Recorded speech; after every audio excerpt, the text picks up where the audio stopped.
It's time for the Phil Ferguson Show.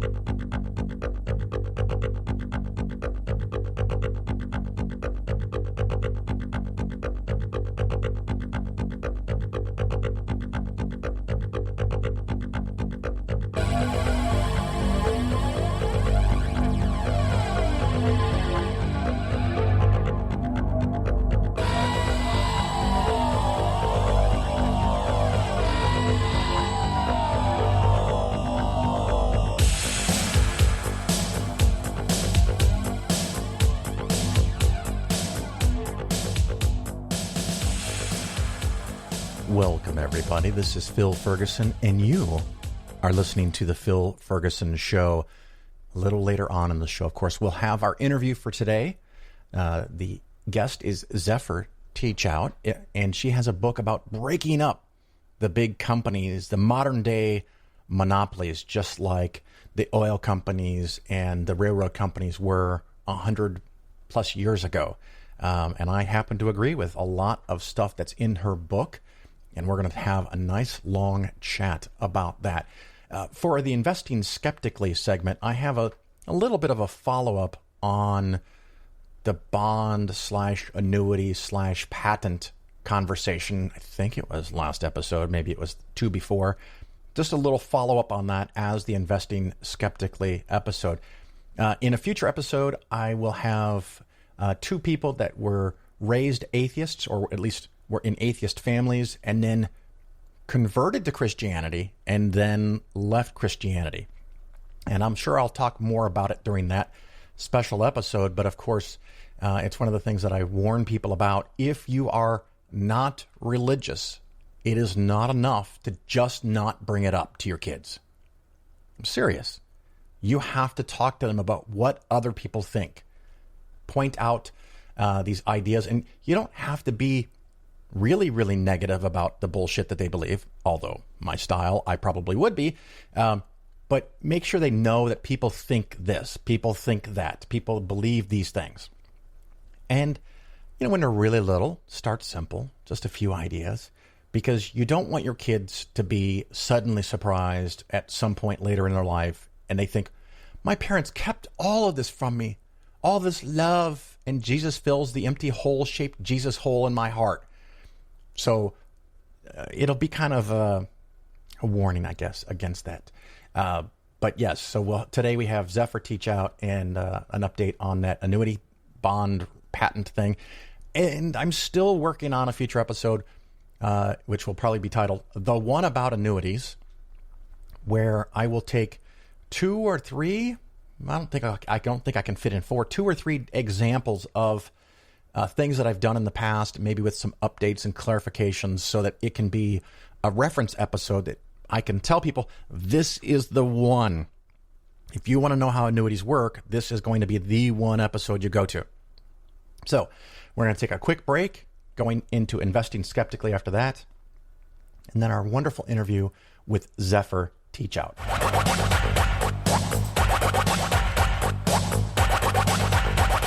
You're listening to the Phil Ferguson Show. This is a little bonus follow-up segment. I had previously talked about a company that emailed me and said they had a patent on an investment strategy, which, given me and my desire to have semantics debate, they did not. I still stand by that. But they did have a patent on a process to sell you life insurance and to pay for it with bonds that you turn over. So I figured that was the end of it.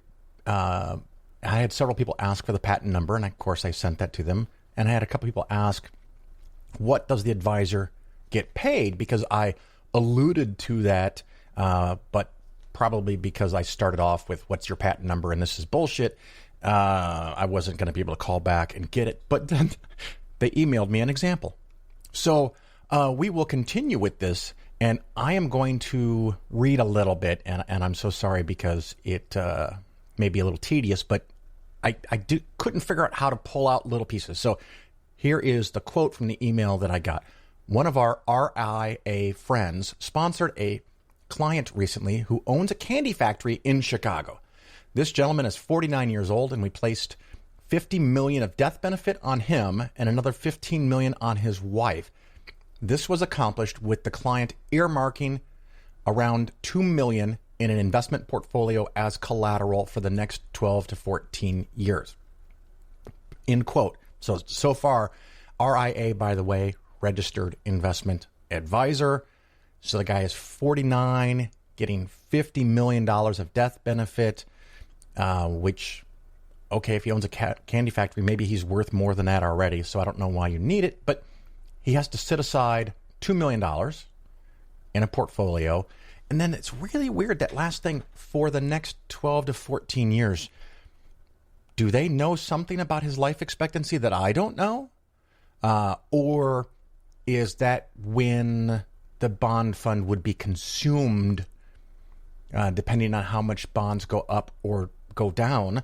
And at some point, then, like a lot of life insurances, they get really tricky. They kind of think that it will self-fund. So once you put in enough money, the money inside of the fancy schmancy IRA will make big enough returns to keep paying for the insurance in perpetuity.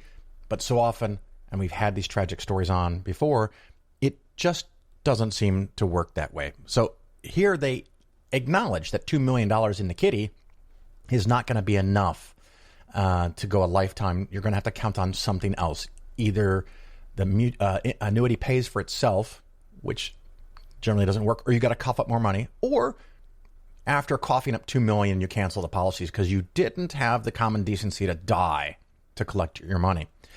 I continue, and again, quote, we are about a year into this case now, and the client has not contributed a dime.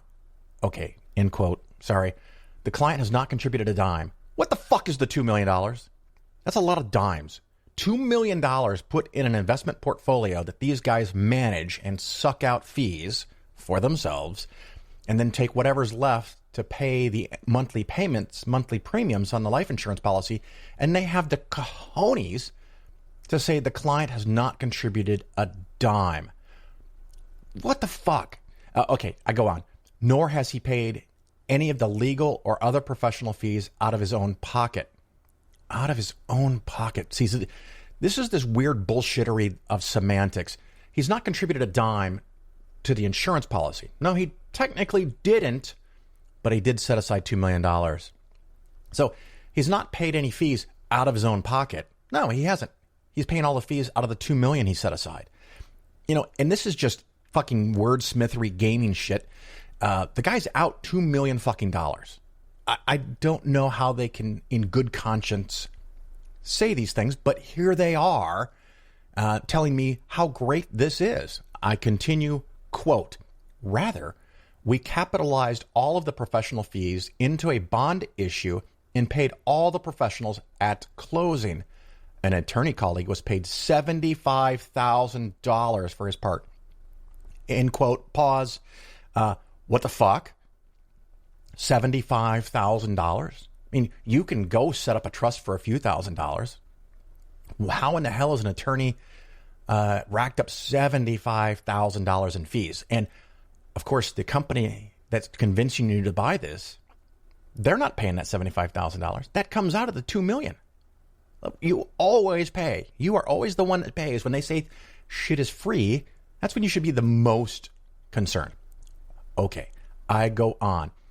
And the referring RIA chose to act as an insurance intermediary, fully licensed in parentheses, and received half of the writing agent commission, around $450,000, fully disclosed and endorsed by the client family. $450,000? I'm not clear if that's half of the fee. I'm gonna assume that that's the full fee, and so somebody who was the writing agent, I'm guessing this is the company that wants me to sell you this shit, collects a fee of $450,000, of which I would get $225,000. So if I manage a $2 million account, and with my discounted tiers, we're talking about 15, 16, 17 grand a year, a lot of money. No doubt about it, a lot of money. But $225,000. So I could make from you in one shot what it would take me 10, 11, 14 years. So this is the kind of stuff that's very tempting for agents or advisors to sell shit to you, because they could make $225,000, bam, in their pocket. Who wants to dick around for 20, 25 years when you can make $225,000? Fully disclosed and endorsed by the family. Fully disclosed and endorsed. So fully disclosed means that it was in the contract. So that's legal jargon. Any attorneys think that I have this wrong, correct me. But it's fully disclosed because it's in the contract. And the contract may be 150 pages.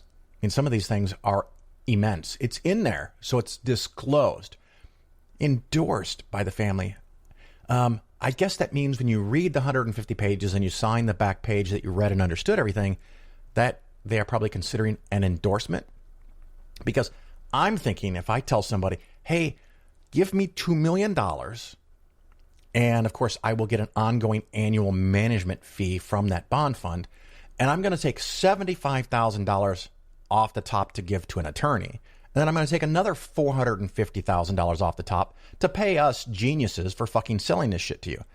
So we're looking at $525,000, 25%, more than 25% of the $2 million gets flushed down the toilet just to get started. Let's see here. I guess that's below it says, quote, for those registered investment advisors not wanting any part of the commission nor the responsibility for the case, we are encouraging them to bill the bond anywhere from $50,000 to $150,000 as fees for service. Wow. So I can only imagine that for the advisor, this is a couple of hours of work, because they're going to take care of all this. And I could tack on $150,000, which is generally, or is a lot lower than $225,000. But anyway, I thought you guys might find this interesting, that this is an example of something that's out there. And so when you sit with a financial advisor, don't sit with a financial advisor that will not put in writing, it will not tell you flat out that they are a fiduciary. Now, if the Republicans get their way and if Trump gets reelected, that word may have a whole lot less meaning in the future. But for right now, they have a ethical, a moral, and really importantly, a legal obligation to represent you and what's in your best interest. This is not in your best interest. This is bullshit. This is fees upon fees upon fees that you're going to pay. And this guy in the example, 49 years old, 12 to 14 years from now, he's going to have to make the payments, keep his fingers crossed that the annuity can pay for itself, take a insurance benefit cut, or come up with a whole bunch more money. So I just thought you guys might want to know how much an advisor could make selling one of these big, stinking, smelly piles of shit.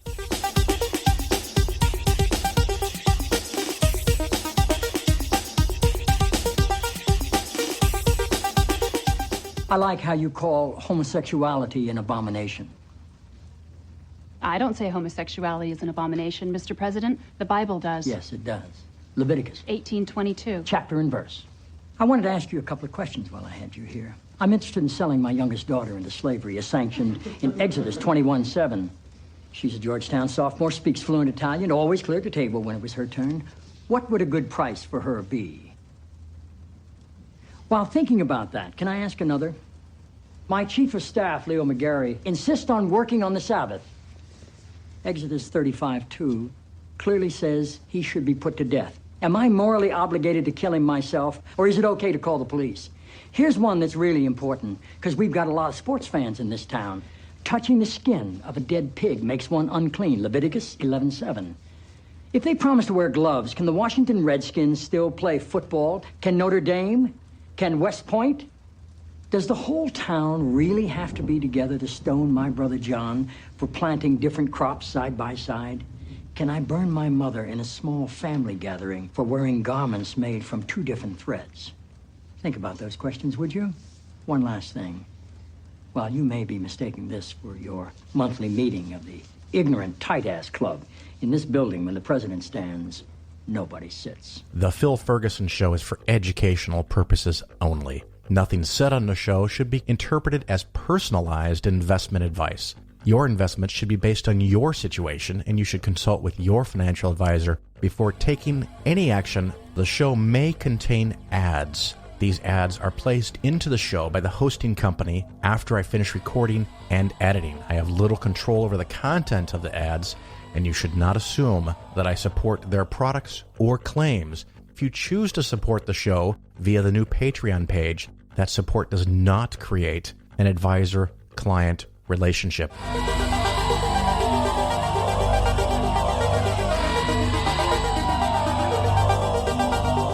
Hey you, it's me, Sarah Silverman. You know, lately I've noticed a lot of really sad, really long commercials on TV with like grossly sick, emaciated people from all over the world, and it turns out they look that way because they don't have food. And I know what you're thinking. If you don't like it, Silverman, TiVo past it. I did. You still see them. Especially because, like, I have a 48-inch plasma high-def TV, so every devastating image is in, like, brilliant, crisp, vivid, like they're in my apartment, you know. So how do I get these people out of my apartment, basically? And I think I figured it out. Like, all I have to do is end world hunger. And then I'm like, okay, how are you going to end world hunger? And then it hit me. Sell the Vatican, feed the world.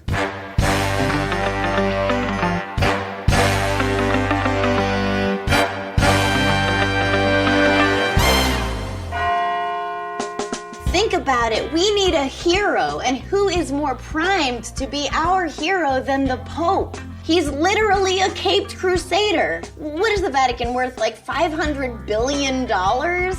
This is great. Sell the Vatican, take a big chunk of that money, build a gorgeous condominium for you and all of your friends to live in, all the amenities, swimming pool, tennis court, water slide. And with the money left over, feed the whole fucking world. You preach to live humbly, and I totally agree. So now maybe it's time for you to move out of your house that is a city. On an ego level alone, you will be the biggest hero in the history of ever. And by the way, any involvement in the Holocaust, bygones. I know some of you out there are like, well, why don't those bums get a job like the rest of us?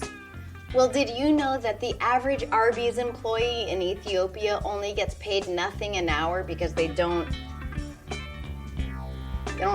have one. They don't have one. The bottom line is this.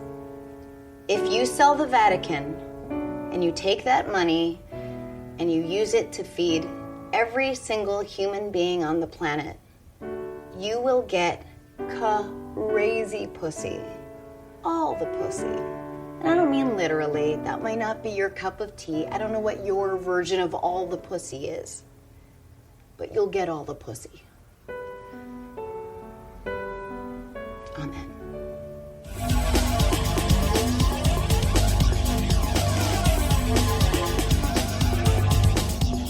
You're listening to The Bill Ferguson Show. Welcome back, everybody. And of course, it's that time of the show for the fantastic, amazing interview. And with me today, I have Zephyr Teachout. How are you today? Hi, thank you so much for having me on the show. It is my pleasure. As I told you, I think in the email, my wife and I happened to hear you. I'm pretty sure it was NPR. And thought, oh my God, we have to have you on. And so that is fantastic. And you have a brand new book. I think it's brand new, right? It's only a few months, maybe? It is, yes. Yeah, it's less than 6 weeks old. Less than 6 weeks old, and it's already walking on its own. So Yeah. give us the full title so everyone can go to Amazon and buy it. It's called Break 'em Up, Recovering Our Freedom from Big Ag, Big Tech, and Big Money. And I encourage you to buy it anywhere that books are sold. So I actually have a chapter in the book which talks about how it's okay to buy it from Amazon. But, of course, my long-term goal, which we can talk about more, is we've got to break up these we have to break up these corporate monopolies that are really strangling our communities, our economy, and our democracy. So you may also enjoy going by your local bookstore and picking it up, and it has been a really tough time for bookstores. So and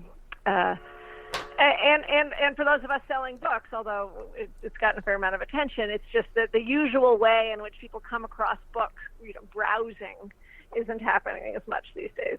Yeah, it's funny because as soon as I said Amazon, it jumped into my brain how fatigued, how routinized, automatic that is for me to say, because that's where I go get books. Because I guess we have been to Barnes & Noble a few times in the last year, but I'm not even sure where my local bookstore is. So maybe I should fix that. That'll be my first objective to... But you can... No, actually, your first objective is to buy it at Barnes & Noble or Amazon, and then use the tools I give you that we can have a new flourishing of local bookstores. Well, because these are systematic problems, not regional problems and not individual problems, and we have to address them in a systematic way. I figured this would be a topic for later in the interview, but we're here already. Yeah. One of the things that you point out is that if you use Facebook to complain about Facebook, or if you use Facebook to complain about Amazon, or you go to Amazon to buy a book about breaking up the big monopolies, don't beat yourself up. Can you elaborate on that a little bit? Yeah.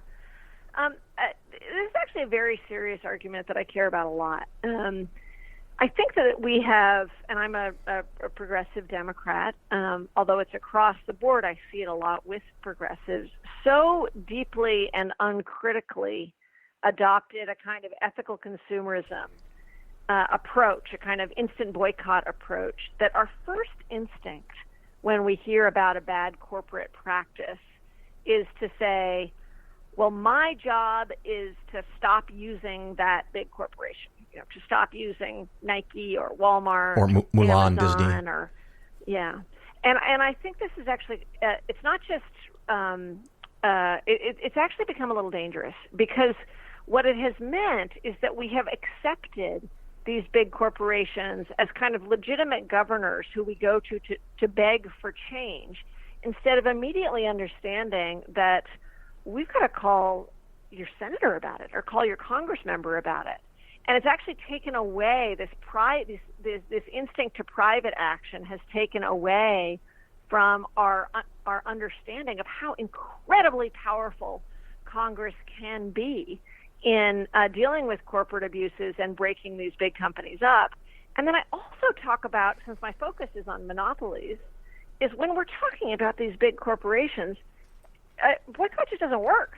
Like, if you have 20 cereal companies and one of them is deforesting, is involved in deforestation, and you choose not to buy that cereal, and a group of people choose to do that, that's effective. It'll change that cereal company's behavior.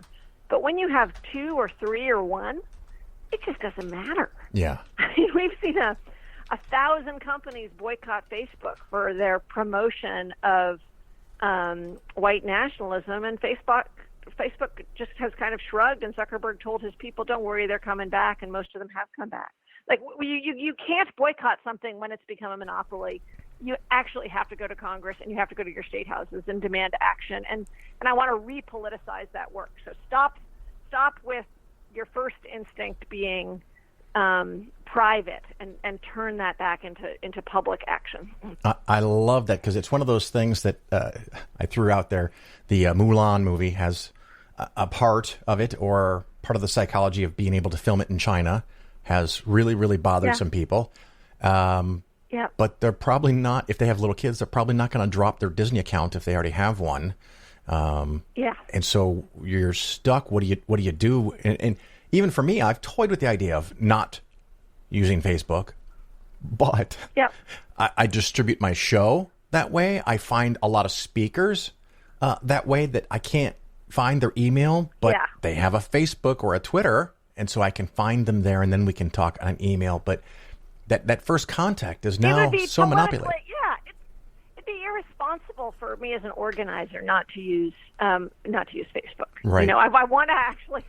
So, but what that reveals is how, and it's crazy as somebody who's engaged in media. Facebook and Google control our media environment. They really control it. They are our new public-private sphere, and what it reveals is that we have allowed these companies and treated them as somewhat quasi-natural, like, oh, that's just what tech does, as opposed to understanding, as we have through most of our country's history, oh, you know, we want to structure our society in a way that supports newspapers. Well, we'll give newspapers a discount when they go through the mail. We'll have a neutral USPS service. Like, we actually have a real choice in how we structure public space, and there's been this way in which even the word tech makes people's eyes glaze over and feel like, well, we're stuck with these inevitably problematic intermediaries, and they're not inevitable. We have a lot of power. And of course, it's fascinating to me how different, but yet how similar. 100 plus years ago, we were having these conversations about railroads and oil, which you talked about. And it's like, well, everybody has to have oil and everybody has to have a railroad. What can we possibly do? You can break them up. Right. And look, the shit still works. And the parallel with railroad is really close because, you know, what you see now is people saying, well, you don't want to punish Zuckerberg or Bezos for building this thing. But we have this long tradition of saying, okay, sometimes something gets built like a railroad, but when it becomes infrastructure, when it becomes the choke point where it both became the the sort of key segregationist force and a key force for basically squeezing all the money out of farmers and people who relied on it to transport their goods, where we said, no, we're going to bring public utility regulation and eventually require non-discrimination principles. Took far too long for that, on racial discrimination. But that we have to understand that we can't just pretend that railroad is the same as your corner store when it plays this infrastructure role. So I actually think history is very helpful here. Because people feel impotent, and we are not impotent. We can take something that was built privately and say, now it's infrastructure, so let's treat it like a public utility. I like that a lot. And one thing, I've been meaning to go over this subject, but I think you're eminently qualified to do it. What's the difference between a vertical and a horizontal monopoly? So thanks. We'll go back to basics. We can wander into some of the No, it's all good. It's all good. I'm in no hurry. We're going to have fun. Yeah. So the key thing to understand is the ways in which combinations happen. And we're mostly talking about combinations that happen through mergers, but you can also have a company develop these kind of combinations without a merger. A horizontal merger is when one shoe company buys another shoe company, and they're both involved in shoe manufacturing, say, one shoe manufacturer. A vertical merger is when a shoe store buys the shoe manufacturer. So the retailer buys the manufacturer, or vice versa. So horizontal is two companies engaged in the same kind of thing, joining, and vertical is a company engaged in something related. So I think one way that's helpful to look at how there's vertical and horizontal components in something we're very familiar with is something like Amazon. That's just where I was going to go next. You're reading my mind. Yeah, where we tend to sort of think of it as just a thing that exists altogether. It's just this mosh. But in fact, you have on the one hand a company that connects sellers and buyers. And then you have a storage and shipping facility. And we tend to think, well, Amazon is both. But a lot of sellers do not use Amazon's fulfillment by Amazon, the warehousing and shipping facility, or they haven't historically. And now Amazon is using the fact that it owns both to effectively force sellers who want to reach you, the buyer, to use its shipping facility, because otherwise they are harder to find when you go there to hunt for similar goods. We can vertically split up Amazon, and I think breaking up Amazon is one of our most important commands at this moment, something we really have to do. Amazon is just sucking so much value out of small businesses and so bad for workers. And if we say, Amazon, you can be a platform that connects buyers and sellers, but you can't also use that to own a warehousing company and force all the sellers to use the warehouse. And you can't also have your own private label brand that competes against those sellers. You just got to pick one or the other.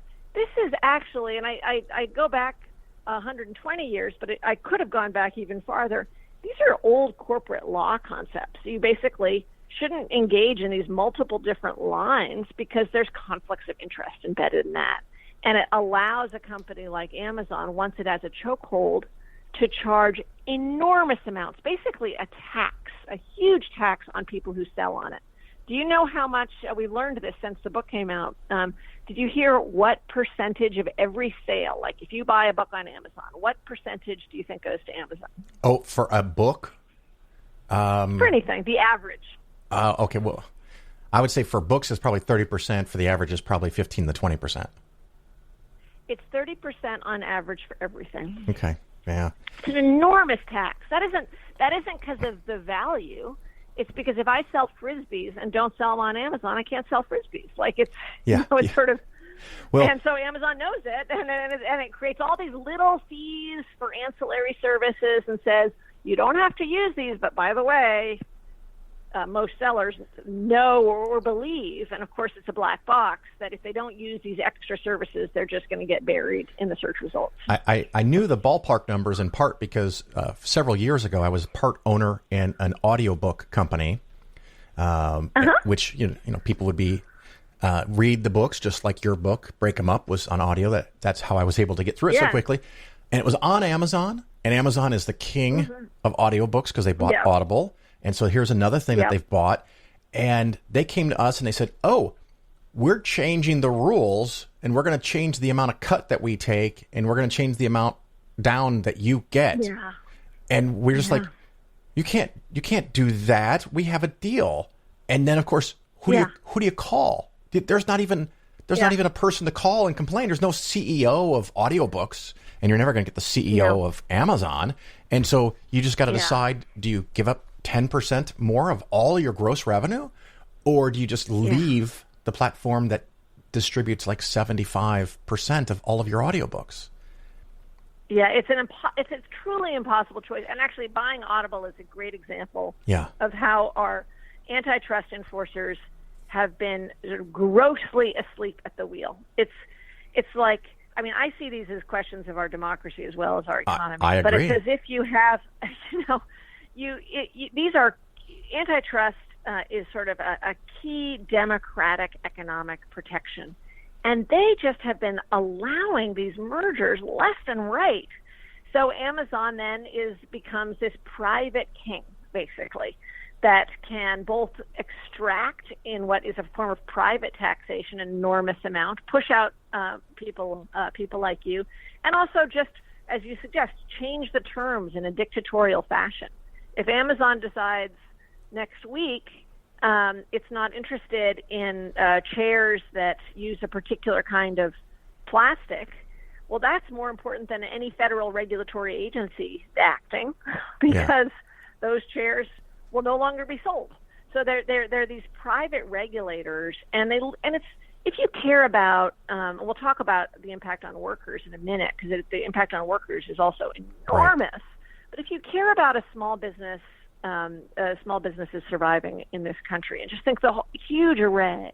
There's about 2 million small businesses that rely on Amazon. They're getting destroyed by this pandemic, but they were getting destroyed beforehand. Yeah, and that same kind of logic goes to somebody like Walmart, at least not on the online side, but going into a physical store. And the phrase that I came up with years ago is unregulated capitalism, the inevitable result is monopoly. because the purpose of the game is to win. Right. And then when you won and you have this money pouring in, then you go, I want to win some more games. Yeah. And I think, but your point is such a critical one, is that I think there's a few different tendencies depending on whether your instincts are left or right. One is to say this is the inevitable result of having markets. If you're going to have markets, they're inevitably going to turn into monopoly, and that's a terrible thing. And the other from the right is if you were going to have markets, they're inevitably going to turn into monopoly. That's a wonderful thing because it's very efficient. But the inevitabilism is actually the really dangerous part. Yeah, I agree. Because I really focus on the 40s through the 70s, but because it was our most important sort of post-industrial era for this.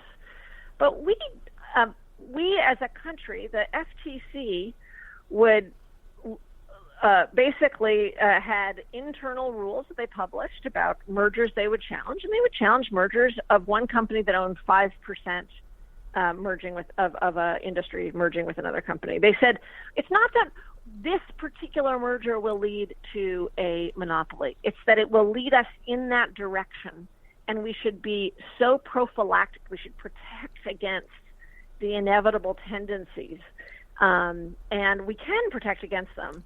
So we're just going to say, you're a shoe company that owns 5% of the market. You can't buy another shoe company that owns 3% of the market, because that will lead to other mergers from your competitors, which will lead to a response in mergers, which will lead to a few companies dictating terms, and we can't have that. And so really until Ronald Reagan, from FDR, and a key part of the New Deal was this belief system that we had to support small businesses, or even if there's going to be big businesses, they couldn't be so big as to dominate the market. Or if they were going to have to dominate the market, they were going to become a public utility. Basically, it's the reverse of the terrible choice you were talking about. It's like, okay, you want to be a monopoly, then you're a utility. But what you don't get to do is dominate the monopoly and just be unregulated. That's not going to work. And after Reagan, Republicans and Democrats stopped doing this. We just stopped. Obama has no great track record on this. We allowed amazingly dangerous airline mergers during his tenure. And right towards the end of the Obama administration, you started to see a little more life, and some of his economists saying, you know what, we actually have a concentration problem in this country. Well, and like you said, it's been growing, and it's across the board. Everyone wants to be bigger because that's the power, the political power, the influencing congressmen and representatives. And it's not just bookstores. It is shoes. It is eyeglasses. I mean, I found out that virtually every single eyeglass retail location in the United States of America is owned by the same one company. And what was going to be about $400 for me for glasses. Now, unfortunately, I gave money to China. I ordered them from China, and I had to wait 2 weeks, but they were $110, not $400. And that's just crazy. And that's monopoly power, because they only compete against themselves. And before we get into labor, and I have all the time in the world for this conversation. So if you need to run, let me know. But the too big to fail idea, Facebook, Amazon, the banks, and after 2008, they didn't actually fix the problem. It's probably in some ways worse, because 4 or 5 banks have 50-60% of the deposits. And again, we cannot let them fail. And so I think when a company gets to the category where it's too big to fail, it's too big to survive as it is, and it should be shattered. Yeah, exactly. No, I actually think that 2008 was a critical moment, and that the people of this country understood it far better than political leaders. That is an awfully clarifying moment, the crash, and how the sort of the promises of, the Wall Street banks won't want to have a crash themselves, so they won't ever allow it. This sort of the promise that the super powerful and wealthy are all entangled with the rest of us, sufficiently entangled that and sufficiently brilliant. Yeah. Well, it's funny because I have reoccurring that they'll never let it happen, and they're neither sufficiently entangled nor sufficiently brilliant. Yeah, I have a constant theme on one of my shows, since I do investments, is investment scams and investment ripoffs. And I just did a segment a show or two ago about a company that contacted me and said that they have a patented system for selling life insurance. Uh-huh. And actually, they said a patented strategy, and I got a little snarky, and I said, "Okay, what's the patent number?" Right? And they sent me a patent number, and I looked it up, and what it was a process. They had patented a process to market and sell life insurance, and it's just so bizarre that someone did that. So I was like, maybe I could patent the process of buying a mutual fund. Why not? If no one else has done it. I laugh, but it's the serious point is that intellectual property has, in a almost cancerous way, has outgrown its usefulness and become an incredible tool for power and control, and a way. This is again a little bit beyond my book, and I want to get back to the book, but it's something I'm really interested in, is the way in which IP is used to control workers who are then not allowed to share trade secrets, basically to control the capacity of a worker to go from one company to another by not allowing the development of expertise as we traditionally understood it. It's just one of the many ways in which IP is becoming a tool for monopoly power. I mean, it is, a lot of IP is actually not power. That's what a patent is. But it's it used in tandem with concentration. It's used as a key critical tool to basically extract, to lock down power, lock down control, and extract value. And I'll direct us to and it's leading away from a thriving economy, a thriving creative economy where you have much more decentralized power and freedom, which is a sort of a key theme in my book. I have just a few more minutes, and then unfortunately I have to go. Well, let's go to labor. But I love a great discussion. Yeah. So I actually the key thing to understand on labor is a recent story, a recent Economist report that as much as close to $15,000 per year per worker, not per family, per worker, has been shifted from workers to investors because of consolidation. Yeah, consolidation, stock Think buybacks. about the difference between making $40,000 a year and $55,000 a year, which is absolutely huge amount of money. And this is because in concentrated industries, companies can basically wink and nod with each other and suppress wages. So instead of a worker having 15 different places she can work in town, she's looking at a handful of fast food restaurants, many of whom are all owned by the same people, who have been occasionally caught illegally making agreements not to poach from each other. But even when they don't do that, are winking and nodding with each other and keeping prices low, so that the workers have a lot less negotiating power when you have a concentrated industry. Yeah. When you have a concentrated economy. So a key reason, this is really important, is we see the gross inequality that we have, and understanding that if you want to do something about that inequality, you actually have to go at the heart of power. I absolutely believe in not just $15, $25 an hour minimum wage, but we don't want the minimum wage to become the maximum wage. It's still not a great wage. And the way to ensure that workers have power in their workplace is both to improve labor law, but also to decrease the relative power of these big corporations. So we've got to engage in trust busting if we're going to give workers more power. And you know who knows this? Everybody. Is big, what is... Yeah, the big companies. Is investors. Yeah.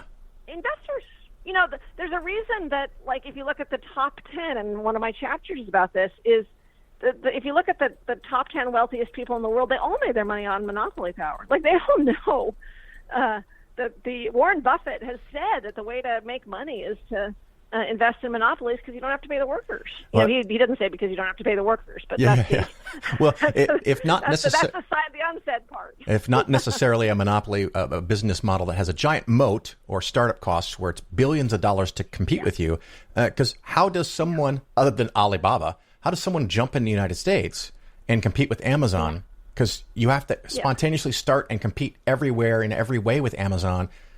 how do you do that in a few years? You can't. It's so expensive. And there's laws.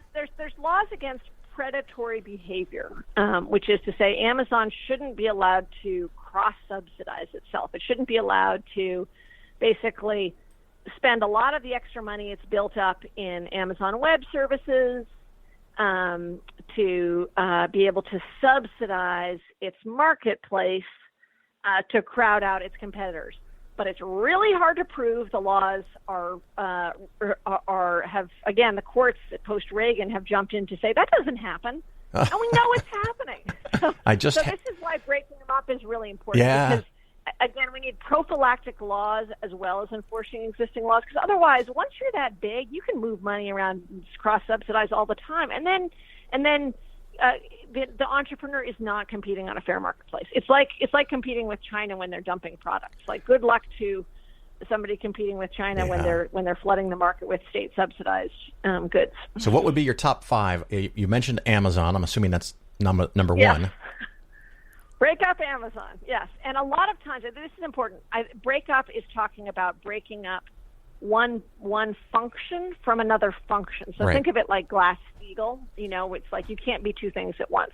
Sometimes it's breaking up by horizontally as well. Amazon, Google, Facebook, all three of those are huge. Monsanto, absolutely critical. It's now Bayer, actually. People still know it as Monsanto, but Bayer actually owns it. Nice. Now, I don't know if you have time to talk about chickenification. If not, everyone can read it in the book. Read my book. It's you told me to sell it. It's fascinating. It's gripping. But more importantly, I guess we're in a crisis moment. We really are in an incredible crisis moment. And I think people are often trying to treat in our economy. Are trying to treat the symptoms and not treat the cause. And the argument of the book, and read it and fight with me if you disagree, is that the underlying disease in so many pathologies, including some of the real unacceptable inequalities in racial wealth we have in this country, is monopolization. And unlike some problems that are unsurmountable, we can do something about this. Congress can act. And they've done it before. And they've done it before. So it's not like it's a new idea. So if you've got anything else, you can, of course, jump in after here. I announce you one more time. Zephyr Teachout, the book is Break 'em Up, Recovering Our Freedom from Big Ag, Big Tech, and Big Money. A delightful book, well written, well read, in case you haven't heard the audio version. Is there anything else you want to add? If not, thank you so much for being here. Thank you so much. Thanks for having me on. Take care. Bye-bye.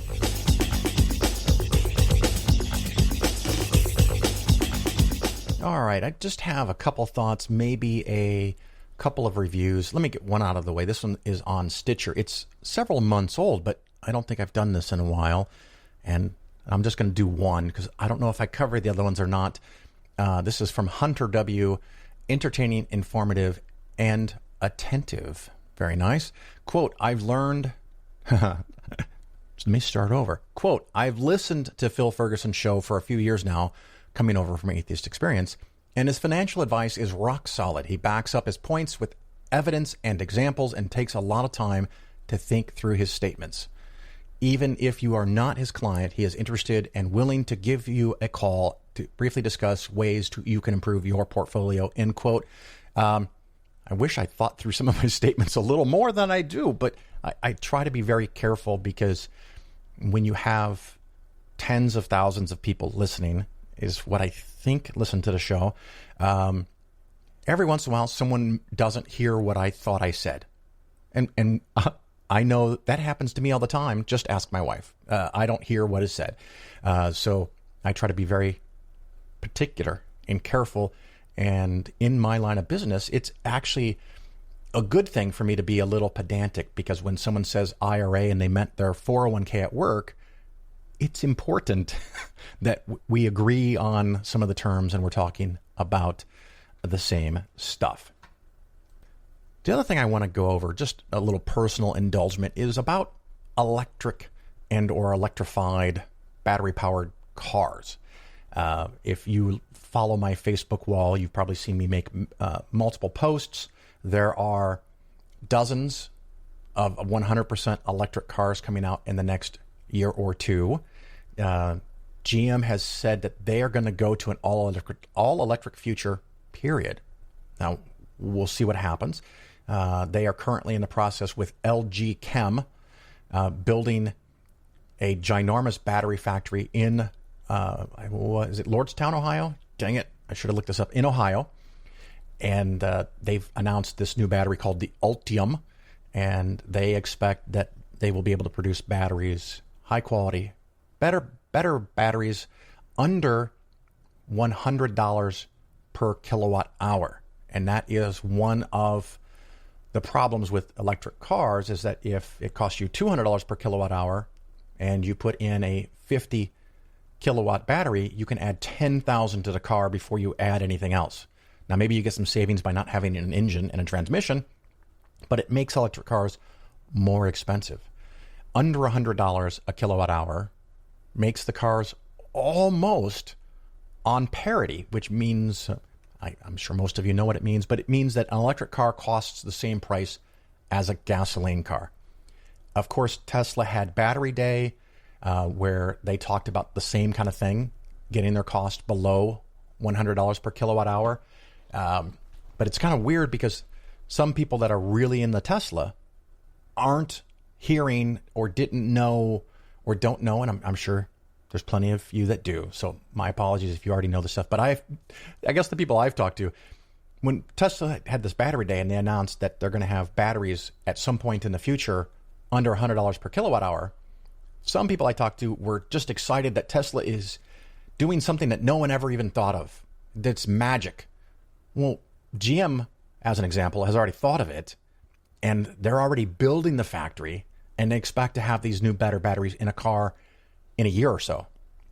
Tesla said 18 months, and then, or a person on the stage said 18 months, and then Elon Musk said probably 3 years. Now, when Elon says something's going to be ready in 3 years, I don't know what to make of that. He is a hell of a promoter. I'll grant him that. 2 years ago, he said in 3 years they would have a car under $25,000. And he also said 3 years from now, during Battery Day, they'll have a car under $25,000, which would be awesome. But General Motors already has a car under $25,000. It's the base trim level of the Chevy Bolt EV. And just to be clear, it starts with a B, Bravo, Bolt, because Chevy used to have the Volt with Victory V to start with. But the Chevy Bolt EV, if you get the base model, the incentives and rebates and everything, can get the price under $25,000, or at least really close to it. So GM has already done that. Other automakers have already done that. And around the world, well, in the United States, Tesla is number one in electric cars by far. I don't know if it's 60 or 70% market share, but it's something like that. They own the market today. But in other countries and around the world, the last number I saw was that Tesla represents 17% of the global market of electric car sales. And my listeners that are in the United States don't see, and who would, because it's not in the news, and who's telling you? For an example, Finland, I think it is Finland, is selling 25 to 50% of all new cars are electric. Germany, it's close to 10%. A lot of other countries are 5 to 10% in Europe. In China, it's 20%. In the United States, maybe 2%.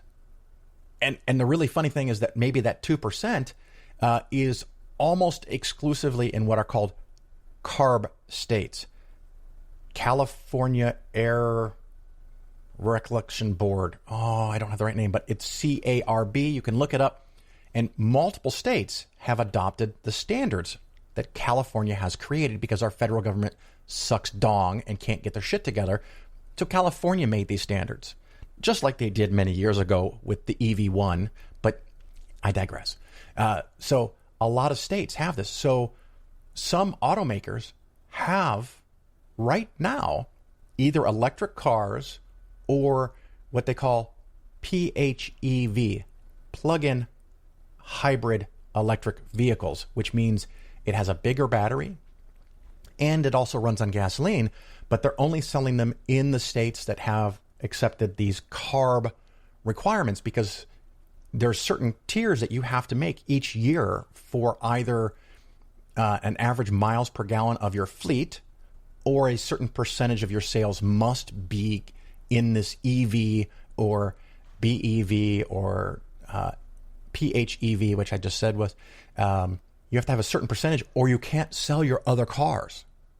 So, as an example, Ford now has a Ford Escape plug-in hybrid electric vehicle, PHEV, that gets 37 miles on electricity. And when you go beyond that, it runs on gasoline, just like a regular Ford Escape. And it qualifies for almost all of the $7,500 federal rebate. Toyota has the RAV4 Prime, which gets about 40 to 42 miles on electric. And of course, that varies a lot depending on your driving conditions. On the interstate, it's less. Around town, you might get over 50 miles on electricity. And then after that, this RAV4 is an amazingly efficient hybrid. We're talking about what used to be a compact SUV, which is probably now more in the mid-size, that can get you over 40 miles per gallon on electric with a 15-gallon tank or 14.5-gallon tank. And so your combined range of electric and gas is 600 miles. But almost always when you use this car around town, you're going to be on electric. So you get all the electric benefits. And then if you want to, for some reason, drive 1,200 miles, you're going to have to get, well, maybe a little bit more than one tank full. You stop twice for 2/3 of a fill-up, and you can drive 1,200 miles in this bad boy. And it's amazing. But the problem is with these, and I'm looking at buying one of these, is that I cannot buy one in Illinois because Ford and Toyota did not anticipate the demand for these vehicles.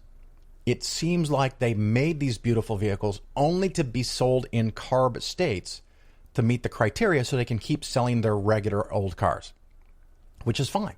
It's their business. They can do it however they wanted. But at some point, they should have seen the writing on the wall that Tesla is growing and Tesla is kicking their ass and they're behind. And Toyota specifically has said that they don't have enough batteries, and that's the reason why they can't make more of these. And I believe them that they don't have enough batteries because they didn't see it coming.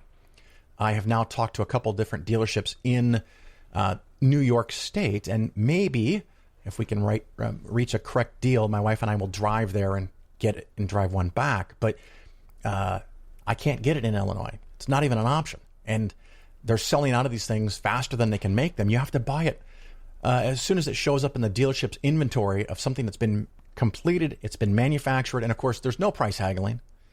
You either pay MSRP or more. In California, I've been told that there's a 6 to 12 month waiting list, and some dealerships will sell them for $5 or $10 grand over sticker, just to see if somebody really wants it that bad. But amazing vehicles are here. They're hard to get. Amazing vehicles are coming. Volkswagen just introduced what's called the ID4, which is their all-electric SUV. I think the base model gets 250 miles on electricity, and you can probably get one with a bigger battery that gets 310 or 320, a Volkswagen high-quality SUV. So these things are coming. As far as charging, there's still some challenges if you want to go far. And there's some places that's a little bit of a challenge for a Tesla, although their network is superior at this time. But there are probably 20 different companies that are now building out an infrastructure that's not Tesla. And the U.S. standard is the CCS connector. That's for the DC fast charging. That's the really fast chargers. And if you want, I can go into more detail on how that works in another episode. And of course, there's about 6,000 of those throughout the country, while there's about 9,000 charging towers for Tesla. So Tesla is ahead. But the interesting thing is the CCS DC fast chargers for non-Tesla vehicles are in way more locations because they're generally 2 to 4 towers, whereas Tesla is normally 8 to 10. And I think there might be one that's 30 or 50 in California somewhere. So the Tesla charging locations are already fewer locations than the CCS, but there's more towers than the CCS. But there's also way more Teslas that have sold. So the chances that you have to wait on a Tesla charger is higher than a non-Tesla charger. So what will the future hold? I don't know. Other recent developments, Shell Oil bought a charging company called Greenlots and has now put in several EV charging stations, charging outlets, charging towers, pumps. I don't want to call it a pump, in some of their gas stations. And some people are like, okay, well, they're just experimenting with this, but they already have thousands of these from another EV company they bought in Europe. We are just behind by a couple of years. So they have thousands already in Europe. General Electric committed to working with EVgo to add 2,700 fast chargers in the next 5 years. Electrify America plans to add 2,000 to 3,000 more high-speed, really high-speed locations in the next 3 years. They have 2 more phases of their rollout.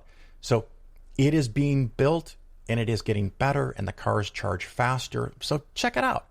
And it may not be something that you want to just jump into for an all-electric car, because it does take a little bit more attention, a little bit more thinking, because instead of 300 or 400 or 500 mile range, you might have 250 to 300. Range falls when it's cold. Range falls if you go 80 miles an hour on the interstate. You have to know where the next charger or the next 2 chargers are. But as that build out continues, there probably never will be an electric charger in every gas station, but Shell is doing that now. Exxon has actually done a couple in the United States, but they have a lot in Europe.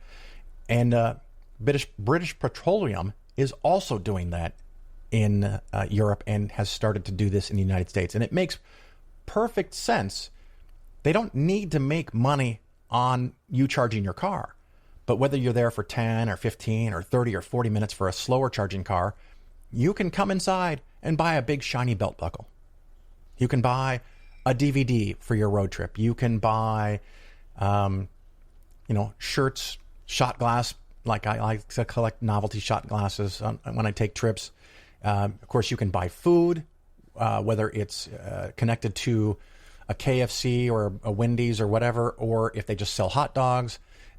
You could go gamble, something I really don't like, but if the place has it. So it's already set up. They already have the property. It's already a business. All they have to do is spend some money to put in charging stations. And the market could explode with charging stations. And the rate of growth of new chargers now is pretty intense.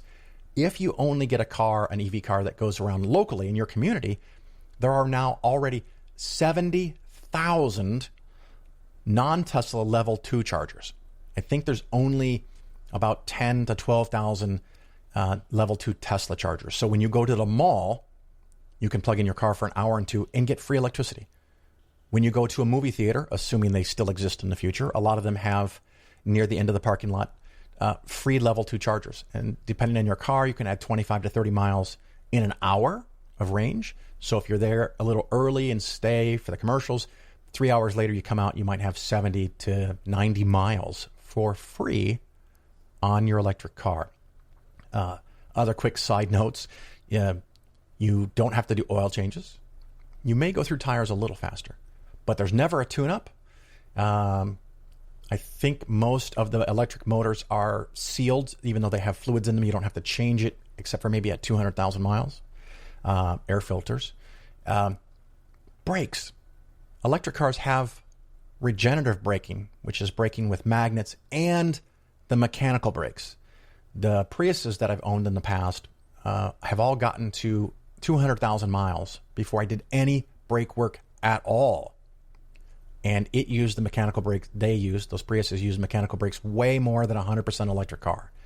And a 100% electric car, it is expected by me that you will never need to do brake work unless the brakes get wet and rust.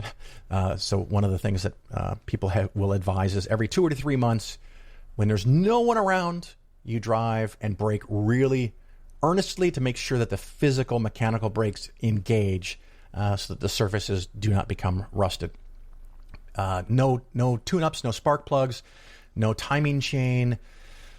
And there's a lot less to fix. There's a lot less to repair. And if you are somewhere where you can get, like I have hourly billing for my electricity, the cost to put energy in my car is 1/4 of what gasoline is at $2. If gasoline, of course, goes to 4+, my electricity might be 1/8 to 1/10 of the cost. If you drive a lot, you might be able to save so much money on energy, electric versus gas, that it might make a big chunk of your new car payment. Of course, if you want to get a used Bolt, I think some of those might be $15,000 or less now, the ones that are several years old.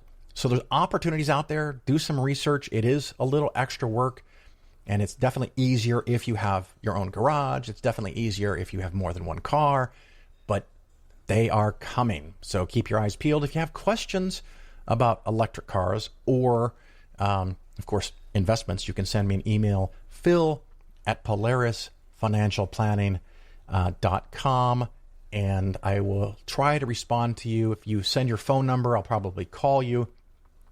Sometimes emails get lost in the spam folder, so if you don't hear back from me in a week or two, feel free to send another email. Of course, reminder again, we have upcoming shows. We're going to talk about people that were in atheist families became Christians and then atheists again. And we will also talk more about annuities. I'm going to make this one big show. It's just going to be an hour of annuities. You're going to love it. So thank you again for listening. I greatly appreciate it. And I do hope to see you somewhere in the future. Until then, ciao.